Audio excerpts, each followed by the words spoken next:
Hello and welcome to the Interchange Book 3 Unit 1 video. Today we're going to be talking about relative pronouns.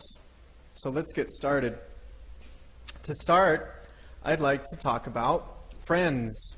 Okay, so in your opinion, what qualities make good friends? Well, for me personally, one quality is that they are fun. It's important for me that my friends are fun. A second thing is that they are honest. I think they need to be honest. Another good quality is that I can depend on them. Very, very important. And my last thing is that I can trust them. So all of these qualities are what I think make a good friend. So let's use these ideas to look at our grammar today. Now, our grammar today is about relative pronouns. Now, we have three main relative pronouns that we're going to look at today, which are who, that, and which. Now, we use these relative pronouns to combine two clauses together. Now, what's a clause?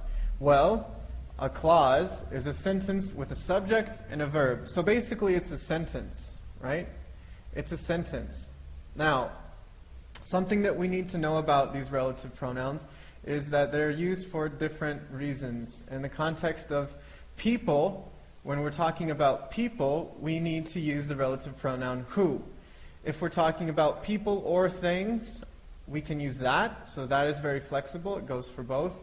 And if I'm talking about things, I need to use the relative pronoun which. Okay. So let's look at our sentence here. It says, I like friends. Okay? And then another sentence, they are honest. So if we see that I have something in common between these two sentences, and that's friends and they. So when this happens, I can combine these two clauses, I can combine these two sentences together, but I need to use a relative pronoun.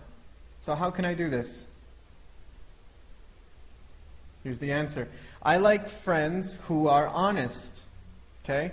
So basically what I did is I took my subject in my second clause, they, and I replaced it with my relative pronoun who. Okay? So basically I'm just replacing the subject in the second sentence with my relative pronoun. And I combine the sentence together to read like this. I like friends who are honest. And if I look, this is my relative clause because it contains my relative pronoun who. And if we look at the relative clause, the subject of the sentence is who. So that's using it as the subject of a sentence. Let's take a look at another one.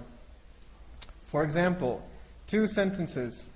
I prefer friends.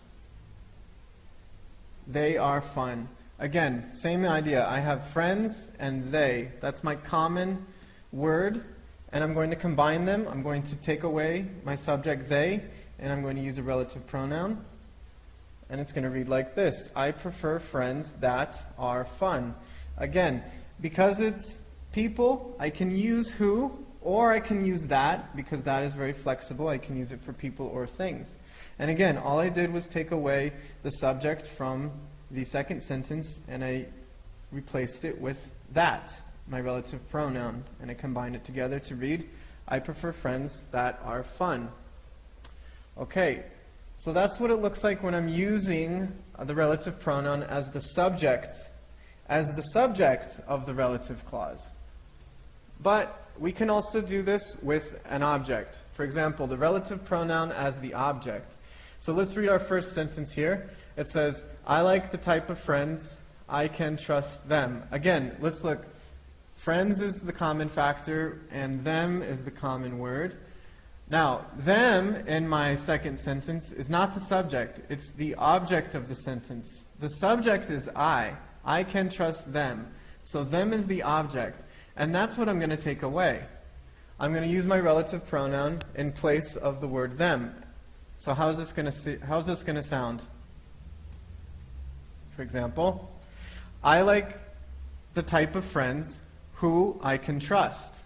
So I took the word them and I replaced it with my relative pronoun who. But I put it before my subject. And this is basically going to act as the object of the sentence. And I read it like this: I like the type of friends who I can trust. Now, when this happens, when I'm using the object as the relative pronoun, because this is technically the object of my relative clause, it's optional. I do not have to use it. So I can read the sentence like this: I like the type of friends I can trust. And I don't need to use the relative pronoun. But this is only when I'm using the object as the relative pronoun. Let's look at the second sentence. The second sentence reads, I want friends. Next sentence, I can depend on them. Again, friends and them is the common factor. I'm going to take away the word them and replace it with the relative pronoun, and it's going to look like this. I want friends that I can depend on. Okay?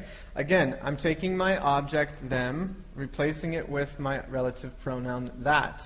And again, because this is the object of my relative clause, I don't need to use it. It's optional. I can read it this way: I want friends I can depend on. And that's completely fine. That's completely okay. So this is what it looks like as the object of the relative clause, using my relative pronouns. Okay, here's some things not to do. So I repeat, don't repeat the subject and object in the relative clause. So what does this mean? Well, let's look. Don't do this. I like friends who they are sincere. No, no, no, no, no. You cannot use the relative pronoun and the subject again. You don't need to repeat your subject. This, technically, is the subject of the sentence. So I'm going to read it like this: I like friends who are sincere. Okay? I do not need to repeat the subject. It's completely wrong to do that. Also, when it's the object, for example, the second sentence, let's look at this one. I like friends that I can go out with them. No, don't use that. Why? Because I've already used that here. That's the object. So I'm going to read it like this. I like friends that I can go out with. Okay? I don't need to repeat the object there. All right. So, again, don't repeat the subject or the object in the relative clause. Here's something to remember. Okay, remember to use the preposition if one is needed. Okay? We don't always use prepositions, but when there is a preposition, I need to use it. So in this context, let's read this sentence. I want a friend. I can talk to him easily. Okay? Now, here's my preposition that I need to think about. And in this context, I'm removing friend and him, right? So in this context, I'm going to read it like this. I want a friend who I can talk to easily. Remember, I don't need to remove that preposition. It's very important that I'm still using that preposition. This is the only part that I'm taking away. And when I replace it, I still need to use my preposition though. Okay? Use the preposition. Here's another example. I'd like to meet a friend. I have fun with her. So we're going to combine this, right? We're going to take away her, and we're going to read it like this.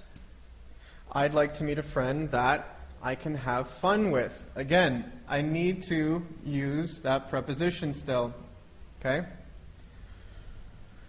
Here is our last example. It's nice to have friends.